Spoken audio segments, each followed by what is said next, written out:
ಇನ್ನೇನು ಹಬ್ಬಗಳೆಲ್ಲ ಒಂದರ ಹಿಂದೆ ಒಂದು ಬರ್ತಾ ಇವೆ. ಹಾಗಾಗಿ ಎಲ್ಲರೂ ಕೂಡ ಹಬ್ಬದ ತಯಾರಿಯನ್ನು ಇವಾಗಲೇ ಶುರು ಮಾಡಿಕೊಂಡಿರ್ಬೋದು. ಇನ್ನು ತಯಾರಿ ಅಂತ ಹೇಳಿದರೆ ಶಾಪಿಂಗ್ ಇರ್ಬೋದು, ಕ್ಲೀನಿಂಗ್ ಇರ್ಬೋದು, ಅದೇ ರೀತಿ ಬೇರೆ ಬೇರೆ ಬಗೆಯ ತಿಂಡಿಗಳನ್ನು ಮಾಡ್ಕೊಳ್ಳೋದು ಕೂಡ ಇನ್ಕ್ಲೂಡ್ ಆಗಿರ್ತದೆ. ಎಲ್ರಿಗೂ ನಮಸ್ಕಾರ. ಹಾಗೆ ಚಾನಲ್ಗೆ ಸ್ವಾಗತ ಮಾಡ್ತಾ ಇವತ್ತಿನ ವಿಡಿಯೋವನ್ನು ಶುರು ಮಾಡ್ತಾ ಇದ್ದೇನೆ.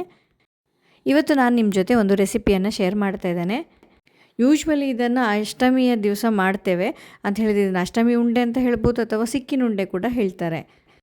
ಅಷ್ಟಮಿ ಅಲ್ಲದೆ ಕೂಡ ಇದನ್ನು ನಾವು ಗಣಪತಿ ಹಬ್ಬ ಅಂತ ಹೇಳಿದರೆ ಚೌತಿಗೆ ಕೂಡ ಮಾಡ್ತೇವೆ.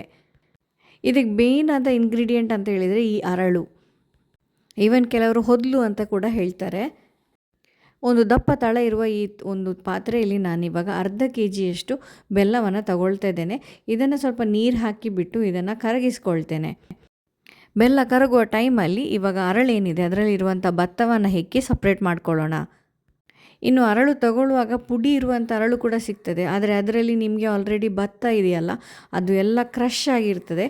ಹಾಗಾಗಿ ನೀವು ಲಡ್ಡು ತಿನ್ನುವಾಗ ಈ ಭತ್ತದ ತುಂಡು ಸಿಗ್ತದೆ. ಹಾಗಾಗಿ ನಾನು ಈ ಪ್ರೊಸೀಜರನ್ನು ಫಾಲೋ ಮಾಡ್ತಾ ಇದ್ದೇನೆ. ಈ ಕ್ಲೀನ್ ಮಾಡಿಟ್ಟಿರೋ ಅರಳಿದೆಯಲ್ಲ ಅಂತ ಹೇಳಿದರೆ ದೊಡ್ಡ ಅರಳಾದರೆ ನಮಗೆ ಭತ್ತವನ್ನು ಸಪ್ರೇಟ್ ಮಾಡಿ ತುಂಬ ಈಸಿ. ಅದನ್ನೊಂದು ಮಿಕ್ಸಿ ಜಾರಿಗೆ ಹಾಕಿಬಿಟ್ಟು ನಾನಿವಾಗ ಸಣ್ಣ ಸಣ್ಣ ಪೌಡರ್ ಥರ ಮಾಡ್ಕೊಂಡಿದ್ದೇನೆ. ತುಂಬ ಫೈನ್ ಅಲ್ಲ, ಆದರೂ ತರಿ ಪೌಡ್ರಾಗಿ ನೀವು ಮಾಡ್ಕೊಳ್ಬೇಕು. ಹಾಗೆ ಇಲ್ಲಿ ನಮ್ಮ ಬೆಲ್ಲ ಕೂಡ ಕರಗಿದೆ. ಇದನ್ನು ಒಂದು ಸಲ ನಾವು ಸೋಸ್ಕೊಳ್ಳೋಣ.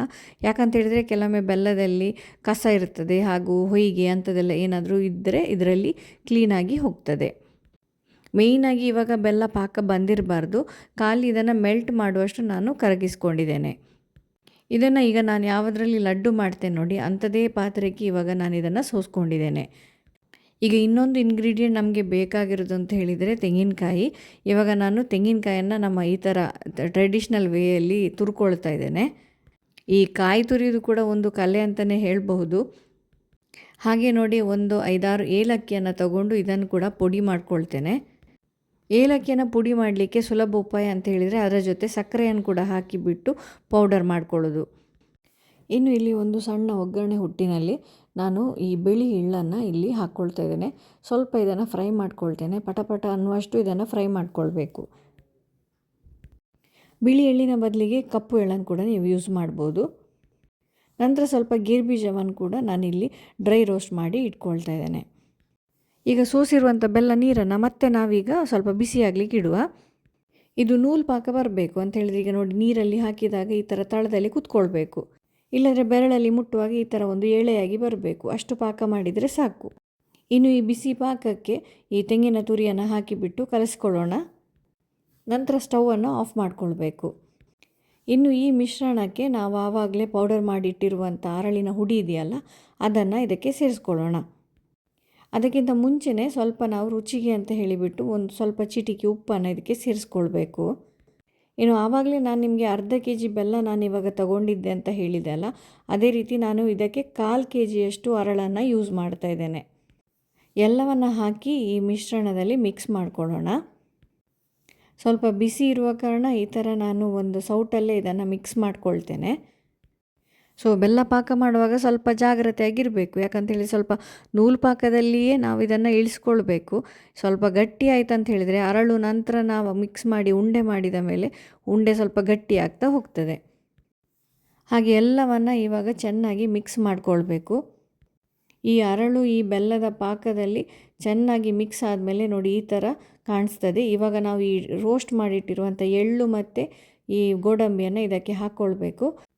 ಹಾಗೆ ಹುಡಿ ಮಾಡಿಟ್ಟಿರುವಂಥ ಏಲಕ್ಕಿಯನ್ನು ಕೂಡ ಇದಕ್ಕೆ ಸೇರಿಸ್ಕೊಂಡು ಚೆನ್ನಾಗಿ ಮಿಕ್ಸ್ ಮಾಡಿ ಸ್ವಲ್ಪ ಹೊತ್ತು ತಣ್ಣಗಾಗಲಿಕ್ಕೆ ಬಿಡಬೇಕು. ತಣ್ಣಗೆ ಅಂತ ಹೇಳಿದರೆ ತುಂಬಾ ಕಂಪ್ಲೀಟ್ ತಣ್ಣಗೆ ಅಲ್ಲ, ಸ್ವಲ್ಪ ಬಿಸಿ ಇದ್ದಾಗಲೇ ಇದನ್ನು ಉಂಡೆ ಮಾಡಲಿಕ್ಕೆ ಶುರು ಮಾಡಿಕೊಳ್ಬೇಕು. ಹಾಗೆ ಇವಾಗ ಎಲ್ಲ ಕೂಡ ಚೆನ್ನಾಗಿ ಮಿಕ್ಸ್ ಆಗಿದೆ. ಇದು ನಂತರ ನಾವು ಈಗ ಉಂಡೆ ಕಟ್ಟೋ ಪ್ರೊಸೆಸನ್ನು ಶುರು ಮಾಡಿದ್ದೇವೆ. ಸೊ ಈ ಸಲ ಉಂಡೆ ಮಾಡಲಿಕ್ಕೆ ಅಮ್ಮ ನನ್ನ ಜೊತೆ ಇದ್ದ ಕಾರಣ ಈ ಉಂಡೆ ಮಾಡಲಿಕ್ಕೆ ಹೊರಟಿದ್ದೇನೆ. ಇನ್ನು ಒಬ್ಬರೇ ಈ ಉಂಡೆಯನ್ನು ಮಾಡೋದಂತ ಹೇಳಿದರೆ ಸ್ವಲ್ಪ ಟೈಮ್ ತಗೊಳ್ತದೆ.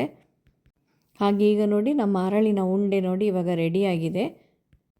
ಇಲ್ಲಿಗೆ ಉಂಡೆ ಮಾಡಿ ಮುಗಿಲಿಲ್ಲ, ನೆಕ್ಸ್ಟ್ ಏನು ಮಾಡಬೇಕು ಅಂತ ಹೇಳ್ತಾ ಇದ್ದೇನೆ.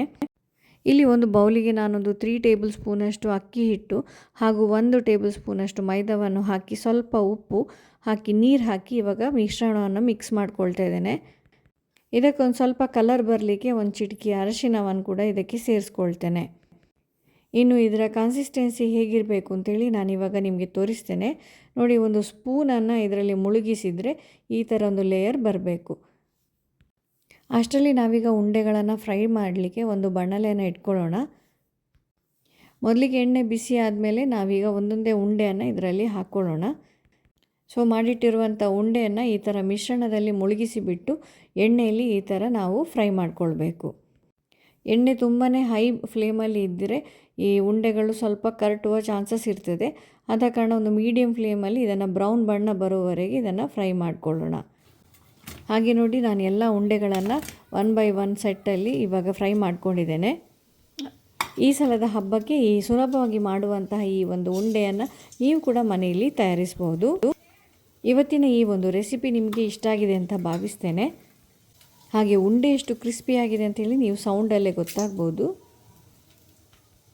ತುಂಬ ರುಚಿಯಾಗಿರ್ತದೆ. ಹಾಗೂ ನೀವು ಇದನ್ನು ಸ್ವಲ್ಪ ದಿವಸವರೆಗೆ ಸ್ಟೋರ್ ಕೂಡ ಮಾಡಿಟ್ಕೊಳ್ಬಹುದು. ಸೊ ಫ್ರೆಂಡ್ಸ್, ಇನ್ನೊಂದು ವಿಡಿಯೋದಲ್ಲಿ ನಿಮ್ಮನ್ನು ಮತ್ತೊಮ್ಮೆ ಭೇಟಿ ಆಗ್ತೇನೆ. ಅಲ್ಲಿಯವರೆಗೂ ಟೇಕ್ ಕೇರ್ ಆ್ಯಂಡ್ ಬಾಯ್.